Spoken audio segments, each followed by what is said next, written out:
And also breaking today, Hamas is now openly threatening to execute hostages on camera, and that would include American citizens that are hostage, including the 9 that we have confirmed that are dead, Americans dead as a result of this attack. The Rolling Stone magazine is now reporting tonight that dozens of Americans are now being held in Gaza by terrorists. And so far, well, actually that figure has gone to 11 Americans among the 1,100 men, women, and children murdered by Hamas during the initial attack. And tonight, Israel doesn't just have the right to fight back, they have an obligation to eliminate every single member of Hamas and obliterate them. You want to look at this proportionally? Well, more people were killed in this full-scale terrorist invasion than during 9/11. Many have been saying this is Israel's 9/11. But if you look at the amount of people who live in Israel, this would be similar to killing more than 35,000 Americans in one day.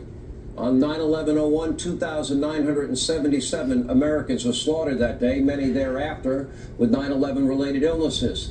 But you do know what the Biden administration, you know what their first instinct was? To tell Israel, oh, please stand down. Just accept your fate.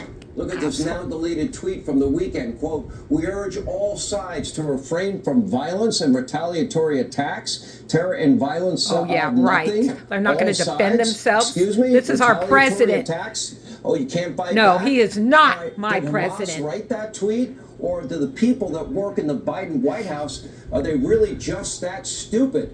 If anyone ever killed yes, they are that stupid. 5,000 plus Americans, you don't think you would want your government to strike back with a fierce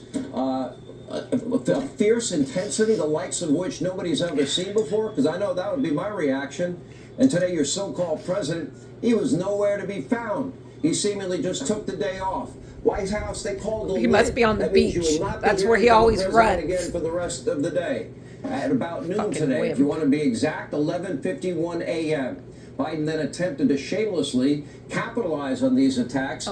Guess what we got about an hour ago? A news dump, releasing a statement confirming that Joe Biden has been questioned by the special counsel over his mishandling of classified documents. How convenient to do it when we're on the verge of an all-out war. Israel is now at war with Hamas and all their related organizations. And get beware, this, Americans. Biden is going to bring them here. He's already invited them into our country. American citizens, they're being tortured, they're being murdered in Gaza, and our greatest ally in the Middle East reels from an unprecedented terrorist attack, and Joe Biden's having a cookout. Pretty sick, but it gets worse. In 2021, Joe Biden sent nearly $400 million U.S. tax dollars to the Palestinian Authority, despite concerns from officials that money would boost Hamas and result in more terror attacks. Oh, more recently, Biden gifted Iran. Remember that special deal, the $6 billion bullshit. that they took out of we the people need to stand up. Enough is enough. After asking to pinky promise that they would only spend it on humanitarian we have been taken captive by this evil party that call themselves Democrats. They are not Democrats. They're evil. Evil. Vice President or Secretary of State seem to realize money is fungible. What does that mean? In other words, okay, you take money that they would otherwise have to spend themselves, and that frees them up to continue to be the world's #1 state sponsor of terrorism. So it is no surprise that Iran spent weeks helping Hamas plan, orchestrate this massive attack, according to a report this weekend in the Wall Street Journal. That's right, including the Iranian Revolutionary Guard. Now, of course, Iran, we know they're the #1 state sponsor of terror. And we know they've always funded Hamas and Hezbollah. Doesn't matter, Shia, Sunni, they don't care as long as they go after Israel and several other terrorist groups in the Middle East. But for some reason, Democrats are obsessed with giving them money and eliminating sanctions. And now we see the results. We see death, suffering, chaos. And your so-called president, well, he checked out before noon today.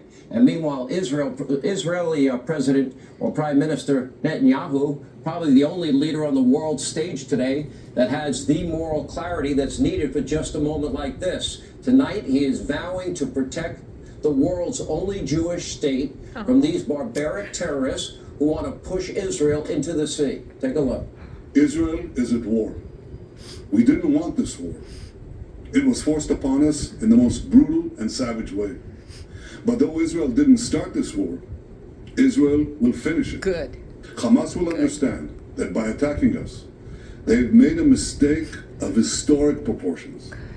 We will exact a price that will be remembered by them and Israel's other enemies for decades to come. The savage attacks that Hamas perpetrated against innocent Israelis are mind-boggling, slaughtering families in their homes, massacring hundreds of young people at an outdoor festival, kidnapping scores of women, children, and elderly, even Holocaust survivors. Hamas terrorists bound, burned, and executed children. They are savages. Hamas is ISIS. And just as the forces of civilizations united to defeat ISIS, the forces of civilization must support Israel in defeating Hamas. Prime Minister Netanyahu, he knows what must be done. Israel will now wage a full-scale war against Hamas, and make no mistake about this, he will win that war. There is no other choice. This is a fight for Israel's survival. And in just the past few minutes, by the way, Lord has we his have hand on seen Israel. Blessed is the nation who helps Israel. 4 a.m. their time. Cursed is the nation who doesn't. Live. He's on the ground in southern We need Israel. to stand Trey with Yanks them. is with us. Trey, great reporting all day.